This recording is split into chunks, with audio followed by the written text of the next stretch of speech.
sexual urge. It's not something that you say, oh, well, they will be different types of men. No, it'll be the same. But that they will be able to control. So much spiritually inclined that they can control. They will control. And he says, I have come to create such a race of men. So this is where we are talking about this child of Baha'i civilization has to grow and become mature and become full of perfections. Now we are in the very darkest period, remember, of the history of man. Now you can't even go, I don't know how it's in here, but in our country a woman cannot go at night alone from here to there. You see? See the difference? So,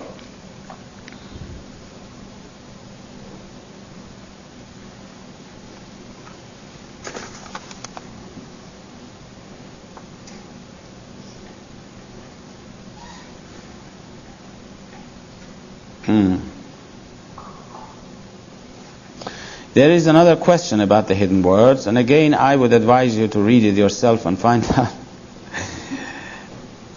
I entreat thee by thy footsteps in the wilderness, and by the words, here am I, which thy chosen ones have uttered in this immensity, and by the breath of thy revelation, and the gentle winds of the dawn of thy manifestation, to ordain that I may gaze on thy beauty, and observe whatsoever is in thy book. Well, I suppose the things which are probably needs a little explanation here. I entreat thee by thy footsteps in this wilderness. Thy footsteps in the wilderness is what I said before. It is the fact that God, the most great spirit of God, the most great spirit, appeared in the form of a human temple. The human temple who walked on this earth. This wilderness is this earth. You know, in one of his tablets, BAHAULLAH says, all the spiritual worlds of God are crying out and saying, blessed art thou, O earth, for thou hast been made the footstool of thy God. I'm paraphrasing his word. So that really, when you say that thy footsteps in this wilderness, it means God manifesting himself in the form of a human temple. And by the words, here am I, here am I. Now, the word here am I, this is an Islamic reference to an Islamic saying that when, in the day of judgment, God manifests himself, the peoples of the world will turn to him, will run to him, will go to him, those who are spiritual, those who are recognizing. And this call of here am I means I am your servant, I believe, I am your this is what the believers said. This is the call of the believers. This is the call of the early disciples, of the dawn breakers, who come and say, here am I, which thy chosen ones have uttered. Means those people who had been the disciples. They call out when the Lord appears. They run to him and they recognize him and they say, here am I, here am I. And then by the breath of thy revelation. Well, this is obvious. The breaths of thy revelation means the forces which this revelation has been released in the world, and the gentle winds of the dawn of thy manifestation. These are all expressions of the you see, again, you can see here that this is a very interesting word, the gentle winds of the dawn of thy manifestations. Always God, when he manifests himself, the same way as the sun. Go to nature again. The nature will teach us a lesson. When the sun comes out in the morning, it doesn't suddenly blaze upon you with all its energy. It's first very gentle. The rays of the sun, if you stand in the very, very early in the morning in the vast plain and you see how the sun rises, the rays of the sun is very gentle at first. It's the dawn.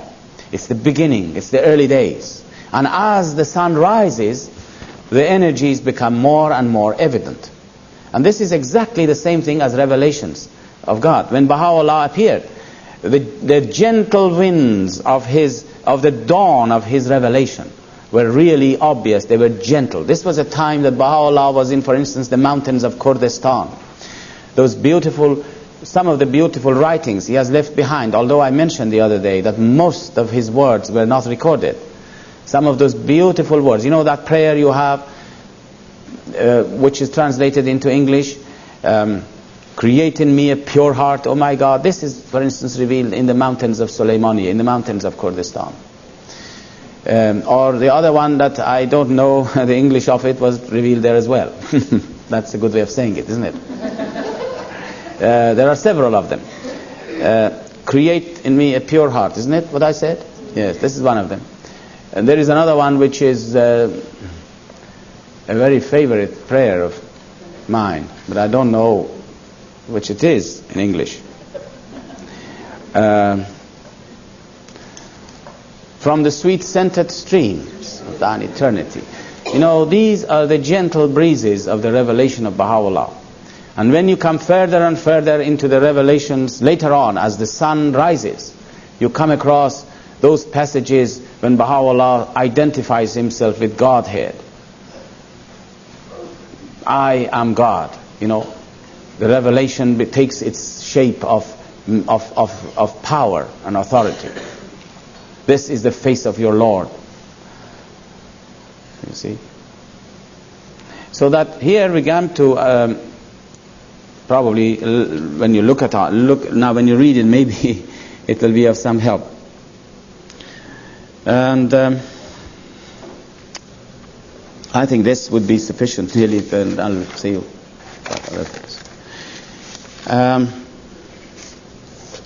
Friends, what is the program? What are you going to do? Do you want to go on like, you can't go on like this till 4 o'clock. You'll be absolutely, you know. Wouldn't you like to have a little break of 10 minutes? I think so.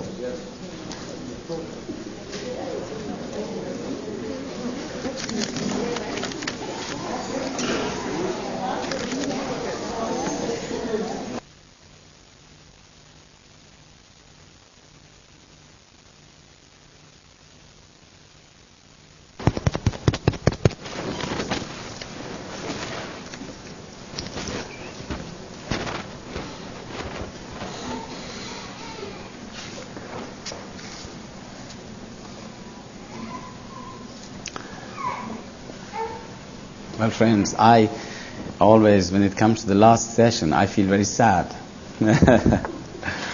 This is the session we have to say farewell. Oh, you can't? Can you hear it now? Yes, I was saying that the last session is always a sad occasion, especially for a visitor. And especially when one sees such a marvelous community, really, as I have seen here in this 2 or 3 days, really. And but this is the way the faith is growing now all over the world, is through the influence and the work of the power of Baha'u'llah. Everywhere that you go, you come across such beautiful faces all over, everywhere you go. Everywhere the friends have become luminous in their work, in their faces, in their spirit, in their work. And this is what gives us encouragement and hope for the future.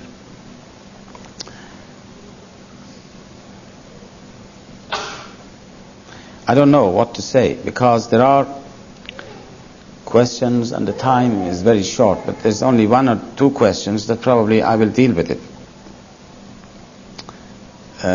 Now someone asked me a question, and I am not sure whether that person is here or not, but maybe he's not or she's not. I will nevertheless say it. And that was the question of punishment.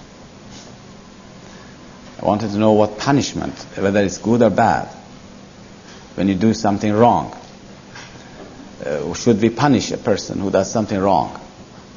Or should he be dealt with in a lenient way and compassionately, and try to not to give him the punishments? Well, I feel that this is very clear in the writings. As you know, in the society, in the outside world, their tendency is to become compassionate. Dealing with criminals, dealing with people who do the wrong things, who do some crime, is to be compassionate to them. And there are some theories even lately which say that it is much better to educate people than to punish them. And so as more and more people become humanitarian, as people become really less and less religious, they'll become more and more humanitarian. You see, the humanitarian movements, which tend to want to brush aside some aspects of such things as punishment and so forth if you do something wrong, these have been, during the last 30 or 40 years, have been coming up much more to the surface, because religion have become, in these days, have become less and less effective. Whereas the teachings of Baha'u'llah teaches the opposite. And I can tell you what he says, which is very harsh maybe, in some cases. He says, if somebody does something which deserves a punishment, give him the punishment and do not become compassionate. For this is justice, he says. I think we can understand that because he has explained that in some other writings, the wisdom of punishment. Punishment is really a mercy of God, if you look at it in the right way. Punishment for what you do in this life. The reason that the people want to get away from punishment is because they can only see this world, this life here on this earth. That's all they can see. People can see this life on this earth as being the beginning and the end of all things. You're coming into this world, and the intention here, as long as you're here, you must try to make the best of it and get as much as you can get out of it. Isn't that right? This is how people are working. Want to get as much as they can get out of it. At any cost, really. And that if you are to be punished, no, if you can get away with it, it's a marvelous thing. Because your end, your purpose is to have as much as you can get out of this world. Why should you be punished? Now Baha'u'llah does not share this view at all, because he sees further than this world. You remember in the first day we were saying that this world is not a place to live in. This is only a temporary period for acquiring qualities and perfections. That in the next life, that is where the real life of man begins. In the same way that the life for a child in the womb of the mother is not to be in the womb of the mother, but to be born and to live in this world. Now Baha'u'llah explained this principle of punishment in this way. He gives an example. He says, if you were to steal from somebody in the summertime a seed of a tree, say you steal a seed of a tree from somebody in the summer, in the springtime. If you give him back in the springtime the thing that you have stolen, you don't owe him anything, because you steal it from him, you gave him back. You don't owe him anything. But if you don't give him back in the springtime, what do you owe him in the summer?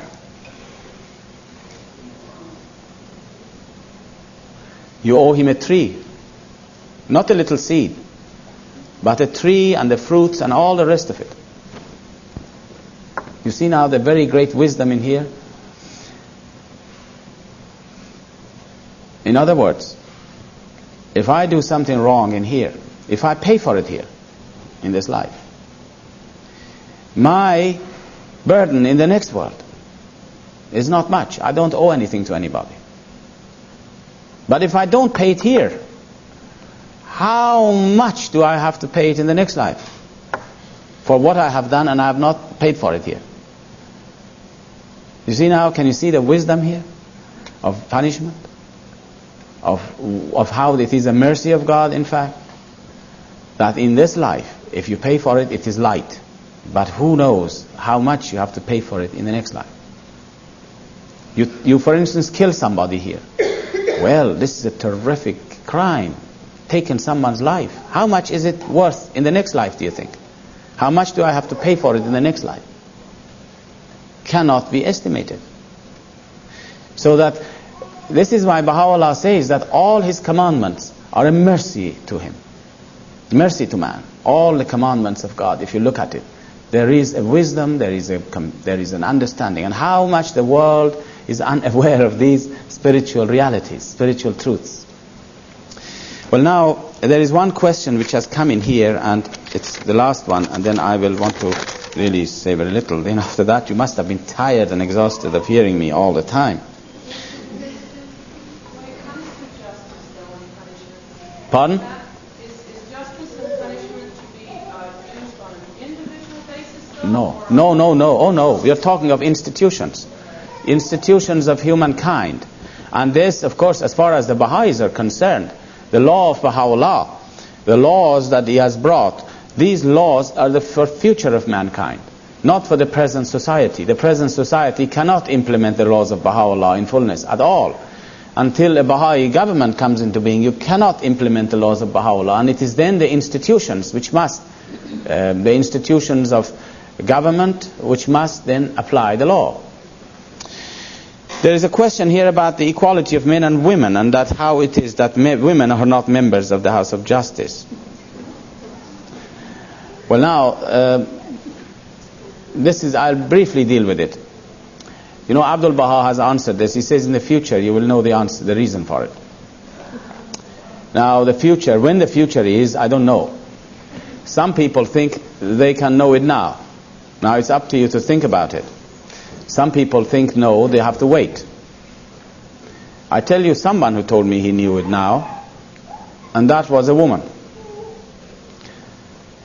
She said, you know, the members of the House of Justice, do you know what their functions are? First of all, let me put one point in here, which is a very important point. You know, in this life, we have equality of men and women according to the teachings of Baha'u'llah. Equality of men and women in rights and privileges. The fact that men and women are equals is because their souls are equal. The souls of men and women, there is no difference between the soul of a man and a woman. And that is what's important in the sight of God. What is the use of a body? It will be perishing. But the soul is very important. And so when we say that men and women are equal, in the first instance we say that the soul are the same in the sight of God. The second thing we say is that they are equal in rights and privileges. The third thing we can say is that we are not equal necessarily in our functions. And this is true. The functions of men and women, so many functions we are sharing together, and we are equal in our functions. We can do similar things. Man can do something and woman can equally do the same thing. But there are some things which men can do better than women, and some things that women can do better than men. And then there is a third category. There are some things that is exclusive to men and exclusive to women, which means men cannot, for instance, bear a child. This is exclusive to a woman. You see now how different we are at the same time? So once we understand what we mean by equality of men and women, in the soul, in our rights and privileges, and in some of our functions, but not necessarily in all. And I want to mention another principle, which is a very important principle. We are constantly talking about equality. There is no such a thing as equality, by the way, amongst the human race. In fact, there is no equality in this existence. If you look at nature, there are not two things the same. You cannot find two blades of grass to be the same. Two blades of grass are not the same. Everything is unique. That God has created, everything is unique. Your fingerprints are unique. Our cells are unique. Even I'm told by some doctors, the cells in the body are unique. In the bloodstream, they say these red globules. One of the doctors was telling me, they can see that each globule is different from another one. They're unique. Millions and billions of them in the body. And your globules in your blood is very different from those of another person. Everything in this creation is unique. And do you know why it is? Baha'u'llah has given us the reason for it, why there is always one of everything. He says that this creation manifests the attributes of God. The attribute of oneness manifests itself in this creation, and you have one of everything. It's a very beautiful explanation. One of the attributes of God is incomparable. Incomparable means nothing is like it. And that attribute of incomparable has brought about the uniqueness of its creation. Everything is unique. So let us understand it in this level. Also in the world of humanity there is not equality. People are different in their level of understanding, in their capacities, in their way of life. Everybody is different. Now why people are not members of the House of Justice, which is a function? Remember, it's a function. Membership of these institutions involves a certain functions. Now as I said, Abdul Baha says in the future we will understand the wisdom of it. And you see how wise Abdul Baha was when he said this. Because in those days nobody had any conception of what the House of Justice was like, what it's going to do, what its functions were. And even now we are not able to probably know what the functions of the House of Justice are going to be in the future fully. But as I said, one woman told me this. She said, I understand it. I know why women cannot be members of the House of Justice. Because, you know, membership of the House of Justice, as far as we can gather now, at this present time, 20-some years past now, that we have had the House of Justice, we find these people who become members of it have to give up their personal life to the faith. They have to 24 hours dedicate their lives. 24 hours, it's a 24-hour job. It's not a job that you go from 9 to 5, although you go from 9 to 5 maybe, but it is a 24-hour commitment. And although the Baha'i world is very small, what will happen when the whole world comes under the direction 6,000 million people? It is full and total giving up of yourself, your personal life entirely. And this woman was said, if I was a member of the House of Justice, if my child becomes sick today, I can't think. If I become pregnant, where is my loyalty now? Where my loyalty lies? Shall I finish with my child?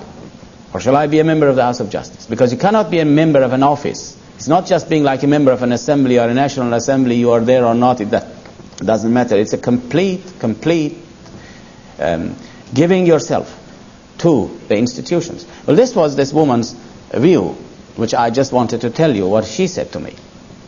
But as Abdul Baha says, in the future we will understand it. You know, the functions of the House of Justice is for us it's very important to understand and appreciate the position of the House of Justice today. We are tending to think of it as a grand national assembly or a grand international assembly whose members we happen to know. You know, this is the fact that we know these members, they were our friends, they used to work with us, and now they sit in this international body. It gives us the view, well, fair enough, it is just one of those, it is of course higher, we say, than the national assemblies, and it's got a lot of responsibilities.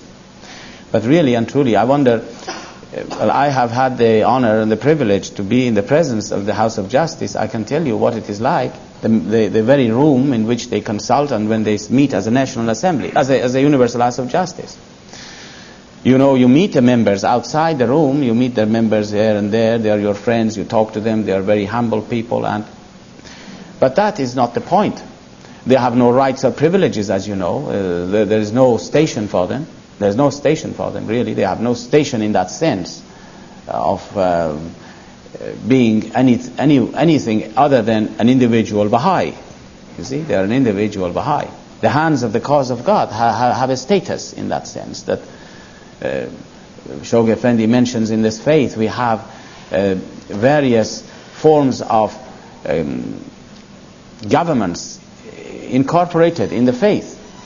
Various forms of government, he enumerates such things as democracy, autocracy, and theocracy, democracy, and aristocracy. And he says the good points of each one of these have been incorporated in the institutions of the faith.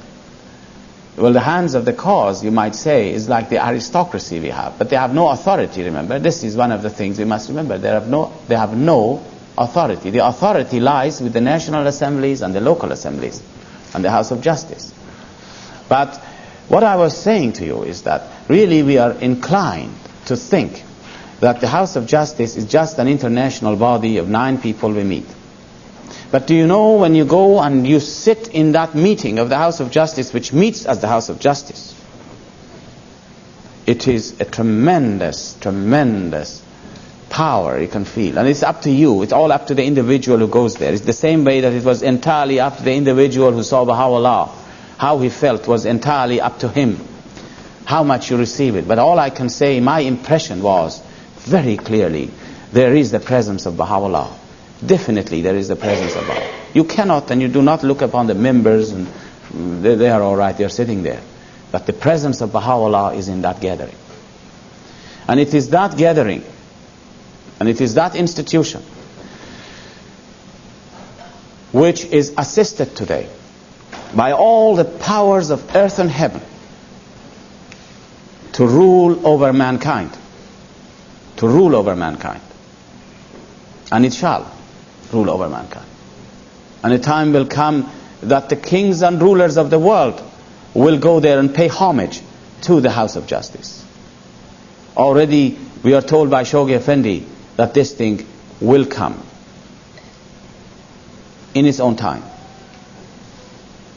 He describes the story of the pilgrim kings in his Persian writings in such eloquent manner that how these kings and rulers of the world will discard their kingdoms, some of them, or they will bring their crowns to the threshold of Baha'u'llah, how they will surrender themselves to him, how they will pray with the utmost devotion, and how at the end of their pilgrimage they will go to the House of Justice to receive their instructions of what to do. And this is why when you go into the building of the House of Justice today, there is a magnificent hall, a banquet hall for the reception of the kings and rulers of the future. And mankind is absolutely asleep about this. Doesn't know what is happening at all. But this is a body that Baha'u'llah has said in his writings will establish upon this earth the sovereignty of Baha'u'llah. The sovereignty of Baha'u'llah will come into being through the instrumentality of this great institution, which has to guide us, because Baha'u'llah is guiding it step by step. Every step that they take is guided by Baha'u'llah, and we can see it in daily life. We can see it as Baha'is. Every decision they take, you can see it was providentially designed and decreed that this is the way to carry out our work. And they are protected. One of the things which is promised to them is that the institutions of the faith at the World Center are protected. By institutions I don't necessarily mean buildings, but I mean the institutions that we have, the House of Justice, the World Center institutions are protected. And their guidance will bring to mankind in the future such glories that we cannot estimate at the present time. So what are we going to do as Baha'is today? Really? We had always a center to turn to. And you see, one of the basic teachings of this faith, if you want to understand what is the basic teaching of the faith, the basic teaching, apart from recognizing Baha'u'llah, when you recognize Baha'u'llah, you can say that the gist of Baha'u'llah's will and testament, if you want to summarize the will and testament of Baha'u'llah into one word, of what he told us we should do after him, there is one word that you can use. And that word is turn to. Turn to. Baha'u'llah said after him, he said, turn to Abdul Baha. And that's finished. Full stop. He is the center of the cause. If you want to know what is the will and testament of Abdul Baha in one word, it was turn to. Turn to Shoghi Effendi and the House of Justice. Now, today, we have to turn to them. And how do we turn to that body? We turn to that body with devotion and with love and with a feeling of humility that it is Baha'u'llah's sovereignty. Do not look upon people there, but look upon the institution. Of course, the people are also honored and respected by us.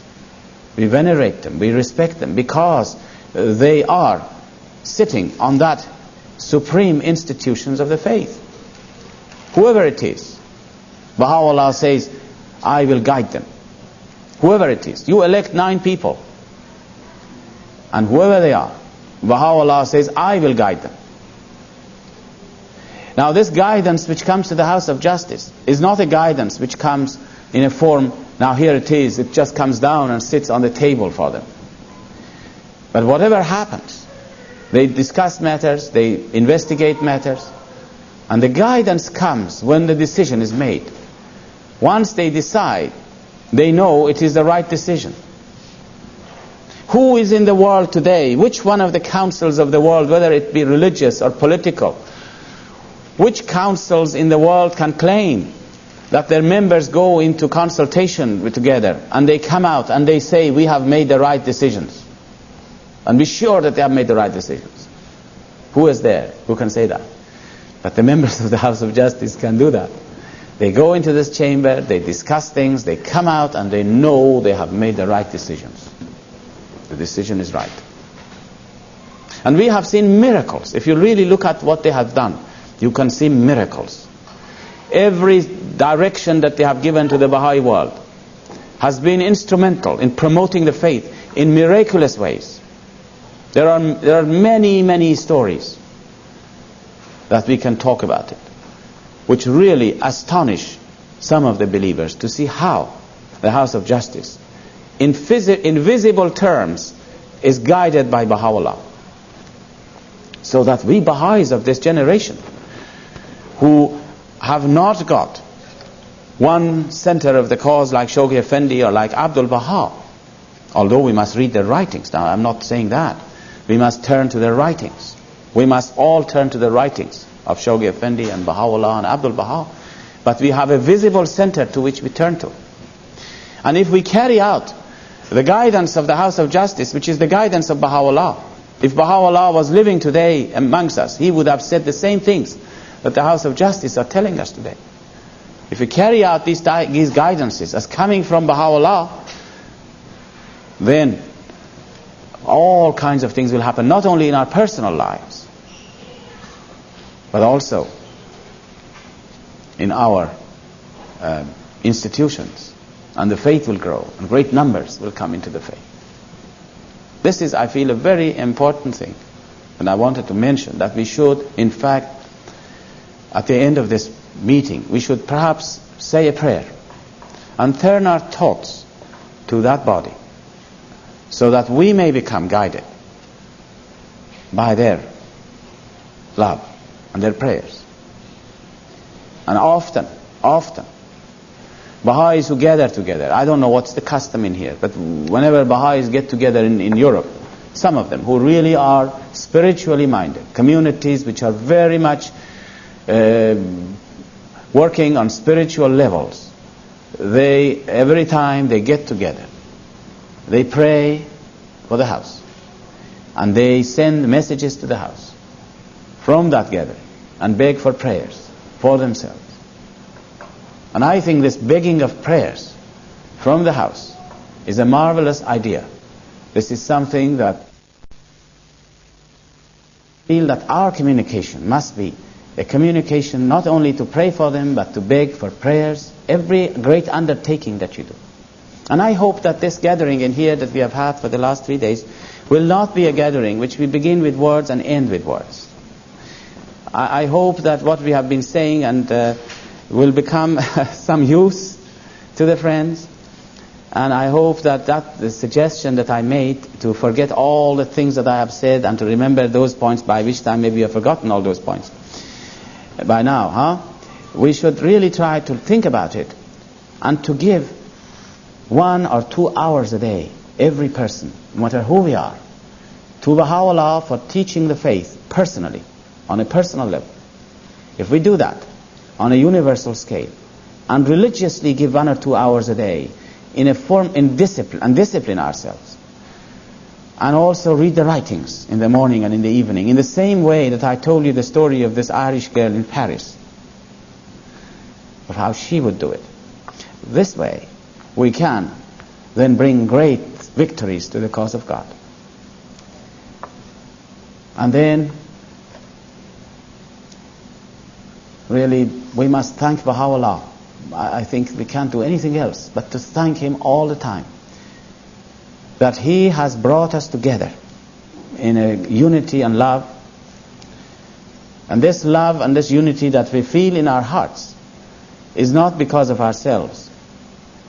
It's not because of us that we love each other. We are very insignificant otherwise if we divorce the faith from ourselves. Very insignificant.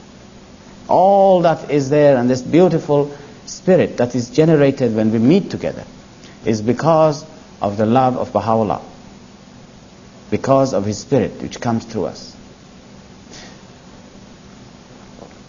I hope that I am in a way looking forward to meeting the friends again in other parts of this country, your beautiful country, and I'm hoping more and more to meet more of the indigenous people. I feel we have a duty, a responsibility ourselves to attract them to ourselves, to bring them together, to become as one people.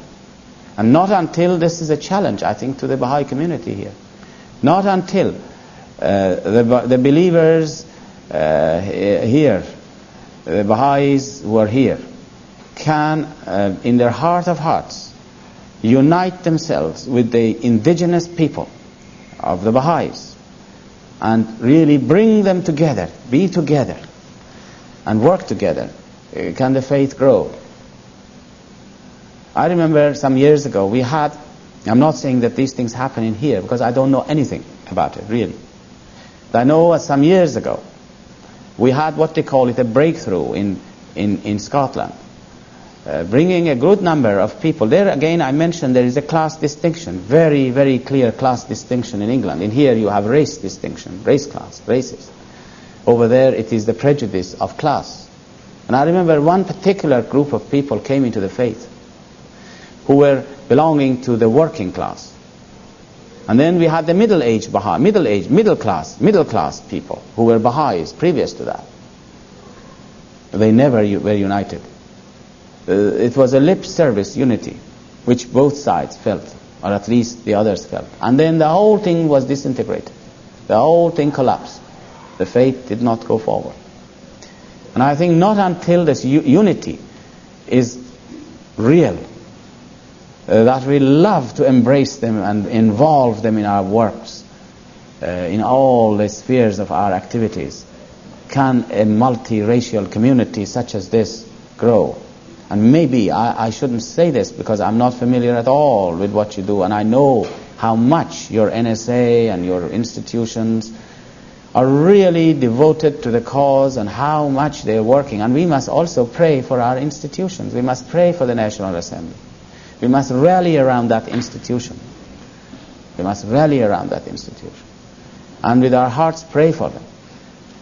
I mentioned yesterday how the institutions are weak today. They are going through the stages of infancy. We must not look upon what decisions they make. They could make all kinds of decisions. They could make a lot of wrong decisions. We are not concerned with that. But this is an institution of Baha'u'llah. It is now in the stage of infancy.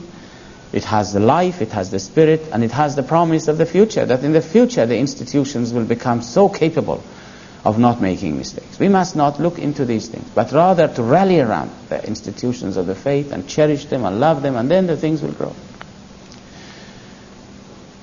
I have to say farewell to you now, people who are in this part, and really I cannot describe the joy and the spiritual upliftment which had been with me during these 3 days that I have visited you. And I shall never forget this beautiful faces and beautiful spiritual atmosphere which has been created here. And I thank Baha'u'llah for having given us this great privilege of being together today in this way. My love really has no bound for the friends and for this country. I'll say a prayer. And this prayer I'll say for the pioneers and the workers of the faith. Prayer of Abdul Baha. It's one of the prayers of the tablets of the divine plan.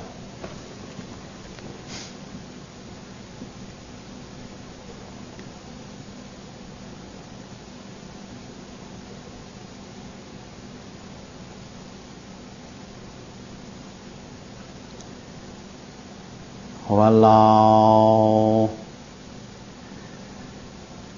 ای خداوند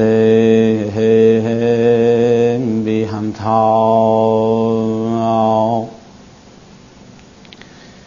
ای خداوند بی همتا،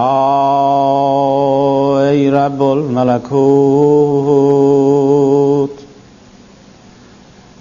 این نفوس سپاه آسمانی تو اند، امداد فرما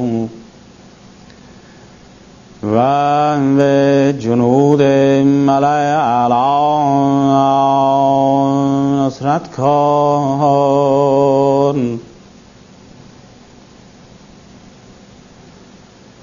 تا هر یک نظیر اردوی شوند و آن ممالک را به محبت الله و نورانیت تعلیم الهی فتح کنند. ای خدا ظهیر و نصیر اونها باش و در صحرا و در بیابانها و صحراها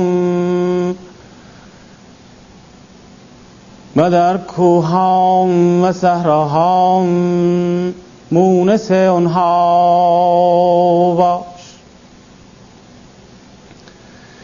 تا به قوت ملکوتی و نفسات روح القدس فریاد زنند. توی مقتدر و عزیز و توانا و توی دانا و شنوا و بینا.